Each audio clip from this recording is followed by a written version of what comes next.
Assalamualaikum warahmatullahi wabarakatuh. Perkenalkan, nama saya Intan Bella Yulia, mahasiswa IAIN Kerinci, Fakultas Tarbiyah dan Ilmu Keguruan, Prodi Matematika.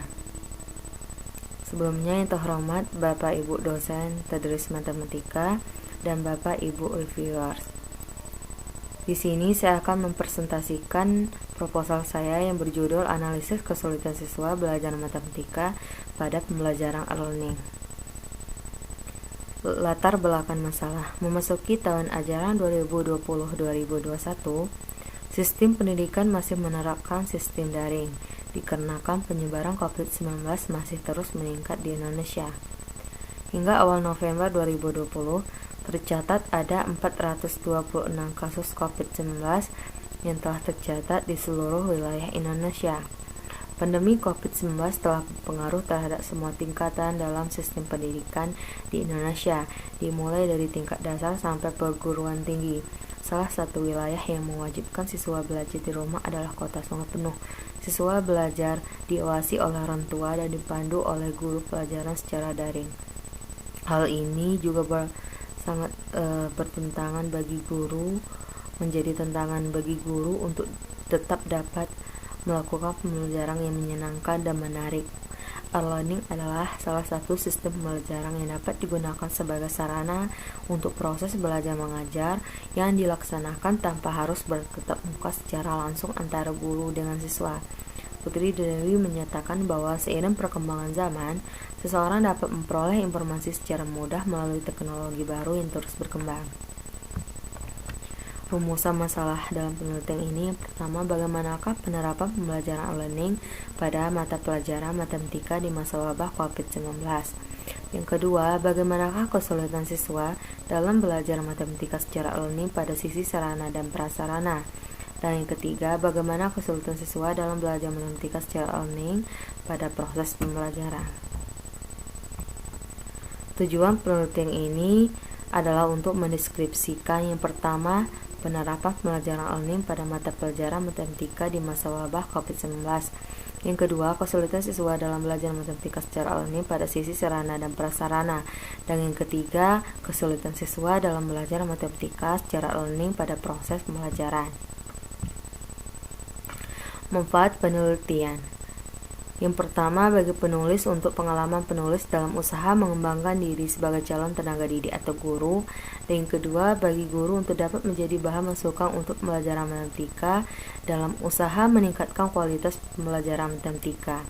Dan yang ketiga, bagi siswa untuk membantu siswa dapat meningkatkan aktivitas siswa dalam pembelajaran e-learning. Kajian teori. Landasan teori ini, yang pertama, pengertian belajar. Belajar merupakan proses yang dilakukan oleh seseorang untuk mendapatkan perubahan tingkah laku sebagai hasil interaksi dengan lingkungannya. Yang kedua, matematika. Matematika terbentuk sebagai hasil pemikiran manusia yang berhubungan dengan ide, proses, dan penalaran. Matematika terdiri dari 4 wawasan yang luas, yaitu aritmetika, aljabar, geometri, dan analisis. Yang ketiga, pembelajaran matematika. Pembelajaran matematika bagi para siswa merupakan pembentukan pola pikir dalam pemahaman suatu pengertian maupun dalam penalaran suatu hubungan di antara pengertian-pengertian itu. Dan yang keempat, pembelajaran e-learning. Istilah e-learning kini semakin banyak dipakai seiring dengan meningkatnya pemanfaatan teknologi internet untuk penyampaian materi pembelajaran. E-learning adalah singkatan dari electronic learning. Salah satu definisi umum dari e-learning diberikan oleh Gilbert dan Jonas, yaitu pengiriman materi pembelajaran melalui media elektronik seperti internet, radio, TV, CD-ROM, dan lain-lain. Penelitian yang relevan. Kajian yang relevan ini dijadikan sebagai bahan perbandingan baik mengenai kekurangan maupun kelebihan yang sudah ada sebelumnya. Dalam penelitian ini, penulis menggunakan perbandingan skripsi atau jurnal, salah satunya yang ditulis oleh Yuliza Putri Utami dengan judul Analisis Kesulitan Belajar Matematika pada Proses Pembelajaran Daring. Dengan hasil penelitiannya, yaitu e-learning dapat membantu untuk menguasai materi sehingga materi yang diharapkan dapat meningkatkan kesadaran bahwa belajar itu penting dan menyenangkan. sehingga pelajaran matematika berguna mencapai prestasi yang maksimal, sehingga berpengaruh yang positif terhadap pembelajaran matematika. Terjadi peningkatan hasil dari mata pelajaran matematika. Sikap dan kinerja juga baik dalam mengikuti pembelajaran, sehingga pemanfaatan pemahaman siswa pada materi yang sudah dipelajari. Kerangka konseptual. Adapun kerangka konseptual dalam penelitian ini adalah sebagai berikut. Kesulitan siswa pada proses pembelajaran dengan penerapan e-learning dan kemampuan siswa dengan pembelajaran matematika. Setelah itu kita menganalisis kesulitan siswa dari kemampuan siswa pada pembelajaran matematika dengan penerapan e-learning. Metode penelitian. Yang pertama, jenis penelitian. Jenis penelitian ini yaitu penelitian kualitatif dengan pendekatan deskriptif. Selanjutnya, jenis dan sumber data. Yang pertama, data primer. Data primer itu data yang langsung dikumpulkan oleh peneliti dari sumbernya, yakni data hasil wawancara dan hasil observasi. Selanjutnya, data sekunder. Data sekunder dalam penelitian ini adalah jurnal yang relevan dan data nilai matematika siswa. Adapun sumber data pada penelitian ini yaitu siswa kelas 10 dan 11 SMA Negeri 3 Sungai Penuh. Informan penelitian. Yang pertama, siswa kelas 10 dan 11 SMA Negeri 3 Sungai Penuh. Yang kedua, guru SMA Negeri 3 Sungai Penuh. Dan yang ketiga, orang tua siswa. Selanjutnya, teknik pengumpulan data. Yang pertama, observasi.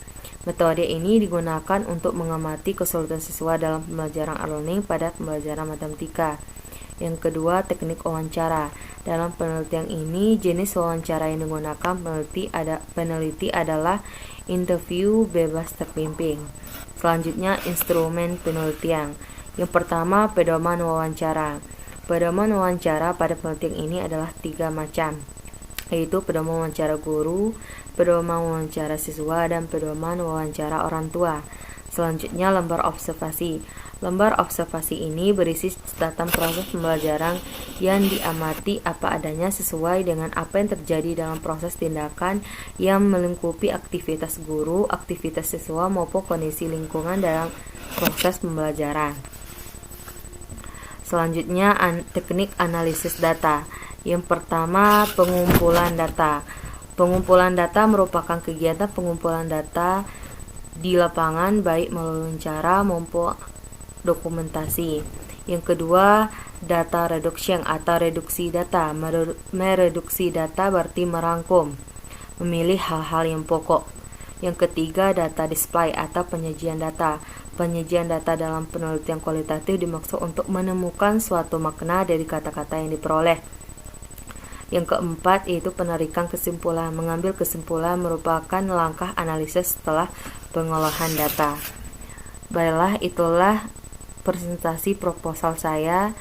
Jika terdapat kesalahan, saya mohon maaf.